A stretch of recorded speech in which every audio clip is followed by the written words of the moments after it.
आता आपण बघूया टॉप 9 महत्त्वाच्या बातम्या। वन विभागाचे अधिकारी स्वतःला न्यायालयापेक्षा मोठं समजतात का? प्रसिद्धीपत्रक काढून वन विभागाने न्यायालयाचा अवमान केला। खोक्या भोसलेचे वकील ॲडव्होकेट अंकुश कांबळेंचा आरोप। वन विभाग अधिकाऱ्यांविरोधात उच्च न्यायालयात दाद मागणार असल्याची माहिती। वाळू माफियांनी घातलेल्या उच्छादाकडे लक्ष देण्याची गरज नाही। राधाकृष्ण विखे पाटलांचं वाळू माफियांसंदर्भातलं वक्तव्य चर्चेत। भोपाळमध्ये पत्नीच्या त्रासाला कंटाळून पतीची आत्महत्या। आत्महत्येपूर्वी पतीने बनवला व्हिडिओ। आत्महत्येसाठी पत्नी आणि सासरच्यांना धरलं जबाबदार। पोलिसांनी मृत पतीचा मोबाईल केला जप्त।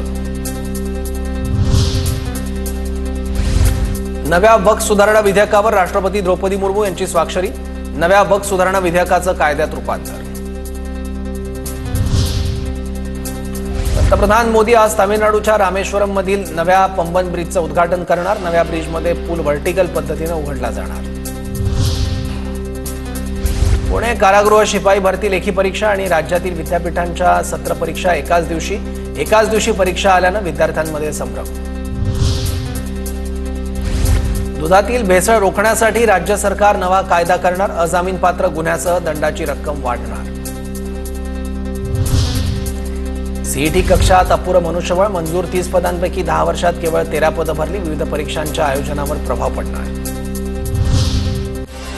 मुंबईचे डबेवाले 9 एप्रिलपासून 6 दिवसांच्या सुट्टीवर जाणार। डबेवाले आपापल्या गावी ग्रामदैवत कुलदेवतांच्या यात्रेसाठी जाणार आहेत। 15 एप्रिलपासून पुन्हा एकदा डबेवाले मुंबईकरांच्या सेवेत हजर होतील।